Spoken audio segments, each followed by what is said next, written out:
Today I need you to embrace what comes hard. Today I need you to accept the challenge. Today I need you to fall in love with the process. There will be plenty of opportunities to get discouraged, to lose your passion, think that it's not meant to be. But if you're going to reach your destiny, you have to have a made-up mind. If you give up after the first time, or the 5th time, or the 30th time, what that really means is you didn't want it bad enough. There should be something you're believing for that you are relentless. You are not moved by how impossible it looks. You're not discouraged by how long it's taken. You don't give up because people told you no. Your attitude is, if I have to believe my whole life, I'm not going to stop believing. I'm not going to take no for an answer. I'm not going to settle for mediocrity. I'm going to keep pursuing what's in my heart. And ask ourselves, what do I really want? What do I really want? And write it down. Writing causes thinking. Thinking creates an image. And you get these images going, you're building a vision in your mind. It's the visionaries that change the world. Think of them.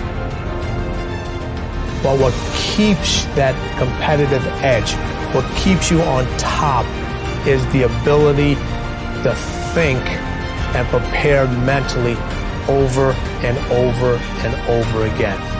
The body has limitations, the mind does not. We focus so much on what goes on from the neck down that we forget it all starts from here. Everything starts from there. If you're not mentally ready, you're never really physically prepared. And that's where the preparation starts. What would your life be like as you look toward the future if you decided, I'm not going to allow my fears to stop me? And I'm saying to you, whatever you got to do it, because if you don't, life is going to whoop you until you surrender. So when you're young and you make mistakes, don't let them eat you up. Because everybody that done made it, made it. You got to fail in order to win. Hey, look, man, to understand how to hit the game when they shot you. Oscar Wilde once said, responsibility is what we expect from somebody else. This is very true.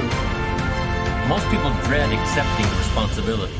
That's just a fact of life, and we can see it in operation every day. We can see ourselves getting hot under the collar when the dentist keeps us waiting, and we're sitting there reading old magazines when our appointment was 30 minutes ago. And we don't stop to think that we forgot to mail in this month's mortgage payment. We can see ourselves growing angrier and angrier because a business contact is supposed to call at noon, and here it is almost 2 o'clock, and the phone still refuses to ring.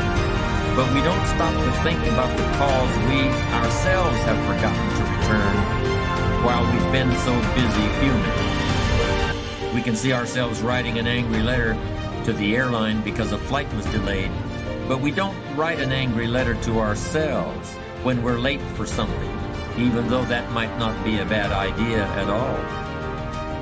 Yes, we can see avoidance of responsibility all the time in both our personal and professional lives. And here's something else we can see just as often. We can see that most people aren't as successful as they wish they were. Do you see there's a connection between these two very common phenomena? I certainly do, and by the end of this session, I hope you'll agree with me. I hope you'll understand that it's in your best interest to take responsibility for everything you do. But that's only the beginning. I'm also going to suggest that many times it's even best to accept responsibility for the mistakes of others, especially when you're in a managerial or leadership role. I can hear you saying, what? Accept responsibility for someone else's mess-ups? Why would I want to do something like that? Well, that's a fair enough question, and over the next few minutes, I'll try to answer. One of my weak points in my personal life is I don't like technical stuff. So even though I have to be on Twitter and Instagram and Facebook, I don't care for that. So guess what? I find somebody who loves to do that. You know, I find somebody who has a strength where I will have a weakness, and I partner with them. All you're trying to do is get to the goal. No one gets there by themselves. Everybody needs help. Now, when you know what you got going for you, be confident, not cocky. Managing your strengths, knowing what they are, and don't let nobody talk you out of it. And that gets you fight ready. You get fight ready like that. You got to know you. Helps you develop your skills. All the while, you're developing your strength. You just got to keep developing the strength. Don't let anybody talk you up. At the same time, you must work on improving your weaknesses.